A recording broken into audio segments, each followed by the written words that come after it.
Hello दोस्तों, स्वागत करता हूं आज के इस नए लेक्चर में जिसमें हम एग्जाम्पल सॉल्व करेंगे। तो चलिए हम जानते हैं अंक गणित की आधारभूत प्रमेय क्या होती है। तो इसे हम समझ लेते हैं। तो मैंने पहले से लिख रखा है। क्या लिखा है? प्रत्येक भाज्य संख्या का अभाज्य संख्याओं को गुणनफल के रूप में व्यक्त या गुणनखंडित किया जा सकता है तथा यह गुणनखंड अभाज्य गुणनखंडों के आने वाले क्रम के बिना अद्वितीय होता है। तो आप इसे पढ़े होंगे तो समझ में नहीं आया होगा। तो चलिए मैं एग्जाम्पल देता हूँ। तो मैं एग्जाम्पल क्या देता हूँ, मान लीजिए आप 12 का अभाज्य गुणनखंड करते हैं। तो आपको पता होना चाहिए कि अभाज्य संख्या क्या होती है। तो स्वयं से कटे और किसी और संख्या से ना कटे उसे अभाज्य संख्या कहते हैं। तो मैंने इसे डिटेल में बता रखा है, अगर आप पीछे का वीडियो देखेंगे तो आपको मिल जाएगा।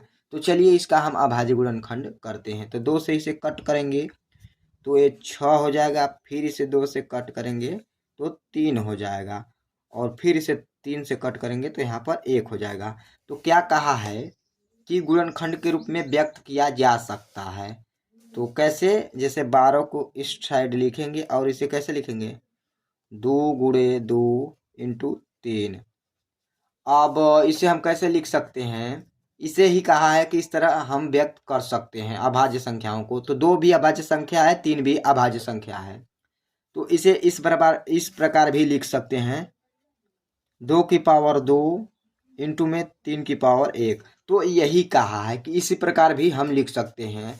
और ये क्या दिया है, आने वाले क्रम के बिना, यानी इसमें क्रम कोई महत्व नहीं रखता है। अगर 2 को इस साइड भी लिख सकते हैं, 3 को बीच में भी लिख सकते हैं, उससे कोई दिक्कत नहीं होगी। तो इसका यह मतलब है। और अद्वितीय का मतलब होता है कि यही संख्या आएगी, कोई दूसरा संख्या नहीं आएगी। अद्वितीय का यही मतलब होता है कि ये जो दिया है तो क्रम भलो ही उल्टा सीधा हो सकता है, बट ये संख्या बदल नहीं सकती है। तो इसका यही मतलब है।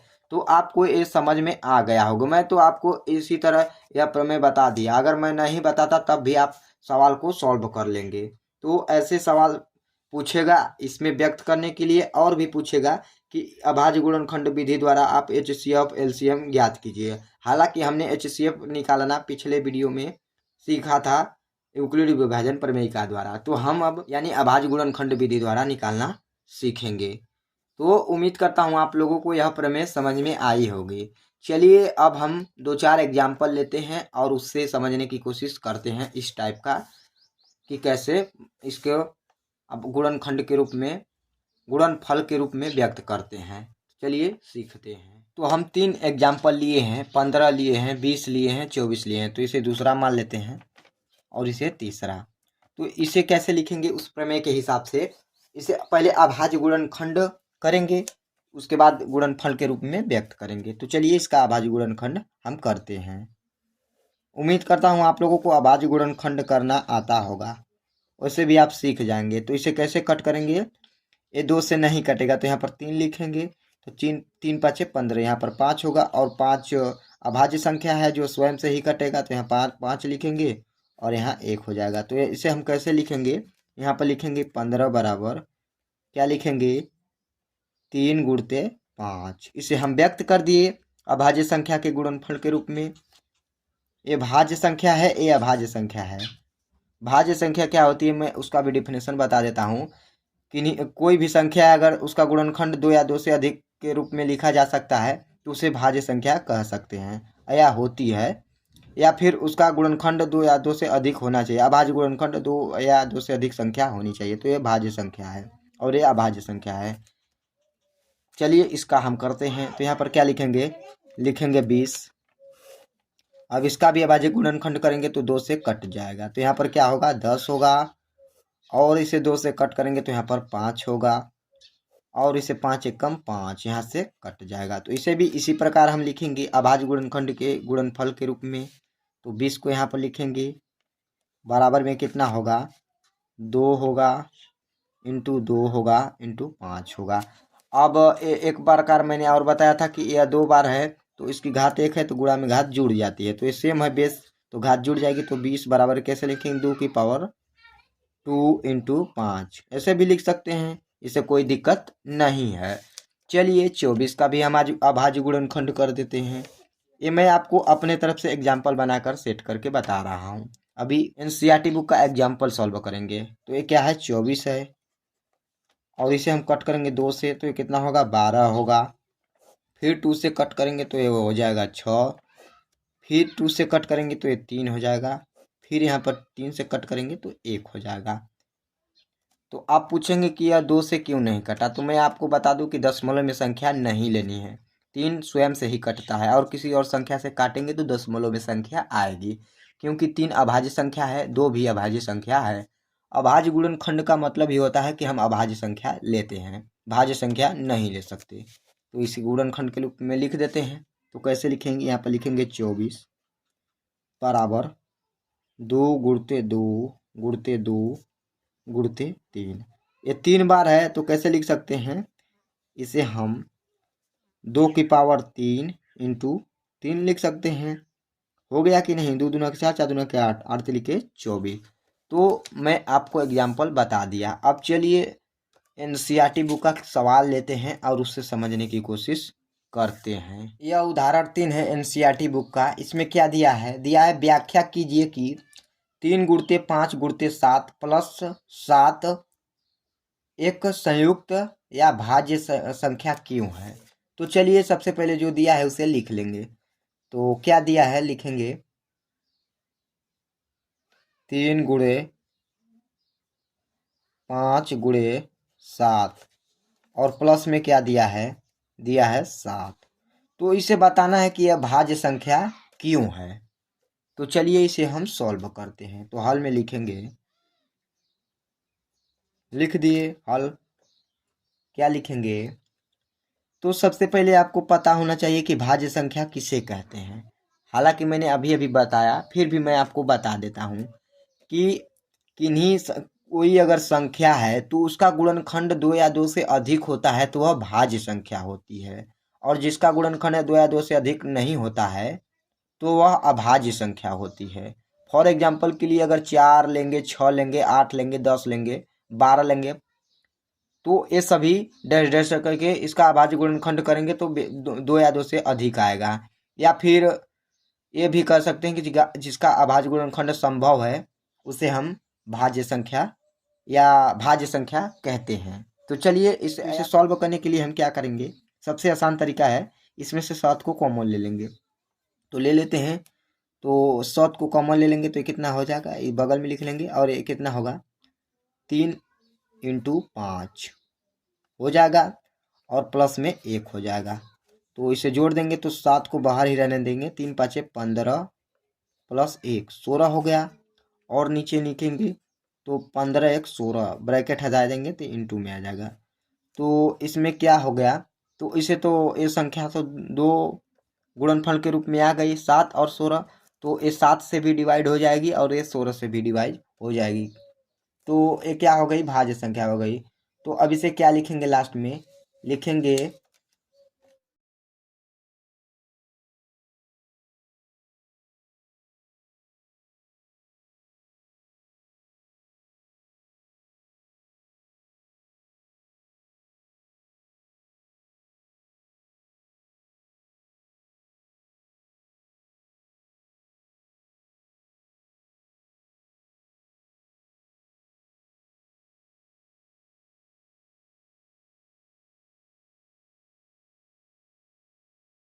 लिखेंगे यह यह अभाज्य गुणनखंड 2 और 7 का गुणनफल है, अतः यह भाज्य संख्या है। तो मैं क्यों कह रहा हूँ कि 2 से भाज्य है, 2 का गुणनफल है, तो 16 को हम क्या लिख सकते हैं, 2 की पावर 4 लिख सकते हैं। तो इसे ऐसे भी लिख सकते हैं, तो 7 इंटू 2 की पावर 4 लिख सकते हैं, उससे कोई दिक्कत नहीं होगा। तो मैंने अभी भी बताया कि जिसका गुणनफल के रूप में 2 या 2 से अधिक लिख सकते हैं तो भाज्य संख्या होती है। तो ये तो लिख दिए, तो यही लास्ट में हमें लिख देना है, तो सॉल्व हो जाएगी। तो चलिए और क्वेश्चन लेते हैं और उस समझने की कोशिश करते हैं। तो इस सवाल में क्या दिया है, कहा है कि निम्नतम भाज्य संख्या तथा निम्नतम अभाज्य संख्या का मौसा ज्ञात कीजिए। तो सबसे पहले इस सवाल को सॉल्व करने के लिए आपको पता होना चाहिए कि निम्नतम भाज्य संख्या यानी सबसे छोटी भाज्य संख्या कौन सी है और सबसे छोटी अभाज्य संख्या कौन सी है। तो उन दोनों को अगर पता हो जाएगा तो आप मसा ज्ञात कर पाएंगे। तो चलिए जान लेते हैं। तो सबसे छोटी भाज्य संख्या क्या होती है, 4 होती है, और सबसे छोटी अभाज्य संख्या क्या होती है, वह 2 होती है। तो इन दोनों को हम अभाज्य गुणनखंड विधि द्वारा इसका अभाज्य गुणनखंड कर देते हैं। तो कैसे लेंगे, तो ये 2 के बार में कट जाएगा तो 2 आएगा, फिर 2 से कट करेंगे तो 1 आएगा। तो इसे हम कैसे लिख सकते हैं, लिखेंगे 4 बराबर 2 इंटू 2। हम चाहें तो इसको 2 की पावर 2 भी लिख सकते हैं, तो बट मैं इतना ही रहने दूंगा। और इसका अभाज्य गुणनखंड करेंगे तो 2 एकम 2, यहाँ 1 आएगा, तो 2 की पावर 1। तो 2 को कैसे लिख सकते हैं, 2। तो हम जब भी एलसीएम निकालते हैं तो क्या करते हैं कि अधिकतम पावर को कॉमन लेते हैं। तो इसमें कितना पावर है, अगर इसे हम कंबाइंड करेंगे तो 2 की पावर 2 होगा, और 2 की पावर यहाँ 1 है। तो इसमें से क्या कॉमन होगा, अधिकतम। तो मैं एक बार और इसे सिस्टमेटिक लिख लेता हूँ जिससे कि आपको और सही से समझ में आए। तो इसे ऐसे भी लिख सकते हैं, या करके लिख देता हूँ 2 की पावर 2। तो इसमें से अधिकतम पावर कॉमन लेंगे तो क्या होगा, यह इसका एलसीएम होगा। तो एलसीएम कितना आया, एलसीएम बराबर 2 की पावर 2, यानी इसे हम खोलेंगे तो 2 की पावर 2 को तो 2 दूना के 4 आएगा। यानी स्क्वायर का मतलब क्या होता है, वही संख्या आपस में गुना हो जाती है। तो ये कितना हो गया, 4। यानी इस संख्या का एलसीएम हमें 4 पाए। तो इसका एचसीएफ क्या होगा, निम्नतम घात कॉमन लेंगे तो इसका एचसीएफ 2 हो जाएगा। तो 2 की पावर 1 कॉमन ले लेंगे तो वही इसका एचसीएफ हो जाएगा। चलिए एक और मैं आपको सवाल बता देता हूँ, उसके बाद नेक्स्ट लेक्चर में और भी सवाल उदाहरण को सॉल्व करेंगे। तो मैं आपको एक एग्जांपल देता हूँ, 6,12 का एचसीएफ हम ज्ञात करेंगे। तो चलिए सबसे पहले इन दोनों का अभाज्य गुणनखंड कर लेते हैं। चलिए मैं 6 और 12 का एलसीएम निकाल कर बता देता हूँ, एचसीएफ भी बता दूंगा, तो और नेक्स्ट वीडियो में और भी क्लियरिटी आ जाएगी समझने में। तो चलिए मैं बताता हूँ। तो सबसे पहले इन दोनों का अभाज्य गुणनखंड कर लेते हैं। तो कैसे करेंगे अभाज्य गुणनखंड, पहले लिख लेते हैं, इस तरह चिन्ह बनाते हैं। तो 6 लिखेंगे तो यहाँ पर क्या होगा, 2 होगा, 2 तिहाई 6, फिर 3 को कट करेंगे तो यहाँ 1 आएगा। तो 6 बराबर कितना होगा, 6 बराबर 2 इंटू 3 हो जाएगा। अब 12 का भी अभाज्य गुणनखंड करेंगे तो 12 को यहाँ लिखेंगे और यहाँ पर 2 होगा, वो कितना हो जाएगा, 6 हो जाएगा। फिर यहाँ पर 2 होगा तो 3 हो जाएगा यहाँ पर, और यहाँ पर 3 करेंगे तो यहाँ पर 1 हो जाएगा। तो 12 को कैसे लिख सकते हैं, 12 बराबर 2 की पावर 2 लिख सकते हैं, क्योंकि मैंने बता ही दिया। और यहाँ पर 3 लिख सकते हैं इंटू में। तो क्या करते हैं कि एलसीएम निकालते हैं तो दोनों में जो कॉमन होता है उसकी अधिकतम घात कॉमन लेते हैं। तो इसमें अधिकतम घात क्या कॉमन है, दोनों में जो कॉमन है और जो कॉमन होता है उसकी भी अधिकतम घात कॉमन लेते हैं। तो 2 की पावर 2 कॉमन है अधिकतम, तो 2 की पावर कितना है, 2, और 3 की पावर 1 है तो इन 3 की पावर 1 ही कॉमन ले लेंगे। तो अब इसका हम गुना कर देंगे आपस में, एलसीएम होगा, यही इसका एलसीएम होगा। तो एलसीएम कितना होगा, बराबर एलसीएम बराबर 2 दूना के 4 इंटू 3। तो अब इसका हम गुना कर लेते हैं तो कितना होगा, 4 तिहाई 12, यानी 6 और 12 का एलसीएम 12 होता है। और एचसीएफ निकालेंगे तो कितना होगा, तो एचसीएफ निकालेंगे तो इसकी न्यूनतम घात कॉमन लेते हैं। तो 2 की पावर 2 है, 2 की पावर 1 है, तो 2 की पावर 1 को कॉमन ले लेंगे। तो एक क्या आप ध्यान लगेगा, एचसीएफ निकाल रहे हैं तो एचसीएफ बराबर 2 की पावर 1 और 3 की पावर 1 को कॉमन लेंगे। तो इसका गुना कर देंगे आपस में तो 3 दूना के 6, यानी एचसीएफ आया 6 और एलसीएम आया 12, 6 और 12 का। तो उम्मीद करता हूँ आप लोगों को इतना सवाल समझ में आई होगी और अंक गणित की आधारभूत प्रमेय भी समझ में आई होगी। अगर फिर भी कुछ भी डाउट होता है तो आप कमेंट बॉक्स में ज़रूर बताइएगा। मिलते हैं नेक्स्ट क्लास में। जय हिंद।